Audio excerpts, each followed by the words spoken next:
मी त्यांना सांगितलं की अजिबात तुम्ही चिंता करू नका, पाचोरा शहराला पुरोगामी विचारांचा एक ऐतिहासिक वारसा आहे. आप्पासाहेब वाघांच्या निमित्ताने आणि एकूणच समाजवादी चळवळीच्या निमित्ताने महाराष्ट्रात कुठेही नाही असं पाचोरा शहरामध्ये तुम्हाला पुरोगामी वातावरण दिसेल.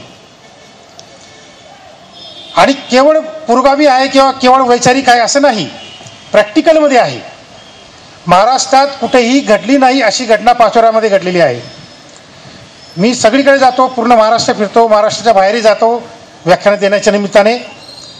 पण बाबासाहेब आंबेडकरांच्या जयंती समितीचे अध्यक्ष आणि तात्यासाहेब महात्मा ज्योतिराव फुलेंच्या जयंती समितीचे अध्यक्ष हे जर तुम्ही महाराष्ट्रावर कुठेही पाहिलेत तर जातीच्या पलीकडे जात नाहीत. पाचोरा शहर हे एकमेव असं शहर आहे की बाबासाहेबांच्या नावाने जयंती समिती असलेल्या अध्यक्षाचं ठिकाणी एक अल्पसंख्याक समाजातली व्यक्ती नेमली गेली. हे महाराष्ट्रातलं पहिलं उदाहरण आहे. म्हणजे केवळ विचाराने पुरोगामी नाहीत, प्रॅक्टिकली पुरोगामी आहे पाचोरा शहर. हे मला इथे सांगायचं आहे. दुसरी महत्त्वाची गोष्ट अशी की बाबासाहेबांच्या नावाने स्पर्धा म्हटल्या, निबंध स्पर्धा असेल, चित्रकला स्पर्धा असेल, तर मोठ्या प्रमाणामध्ये पुन्हा बुद्धिस्ट मुलंच भाग घेतात. तर सकाळी जेव्हा आम्हाला रेस्ट हाऊसवर जी मुलं भेटायला आली तर तिघ मुलं हे ओबीसी मुलं आहेत आणि त्यांना मार्गदर्शन करणारे जे शिक्षक आहेत तेही ओबीसी आहेत.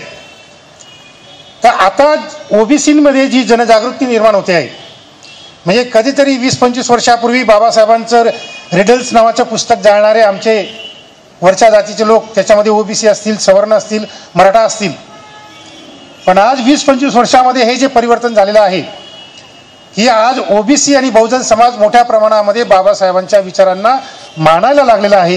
हे पाचोरामधलं हे सगळ्यात मोठं उदाहरण आहे आणि हा पुरावा आहे, लक्षात घ्या.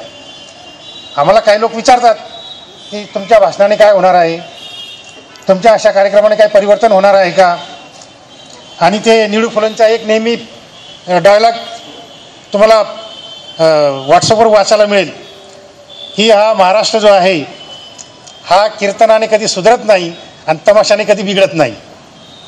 पण आम्हाला अनुभव आहे की महाराष्ट्रच नाही तर एकूणच भारतामध्ये जे काही परिवर्तन होत आहे त्याच्यामध्ये व्याख्यानं, भाषणं, मेळावे, कार्यक्रम, पुस्तकं, त्याचं मोठ्या प्रमाणातलं वाचन याच्याने भारतामध्ये मोठ्या प्रमाणामध्ये परिवर्तन होत आहे आणि त्याचा हा पुरावा आहे, लक्षात घ्या. पूर्ण भारतामध्ये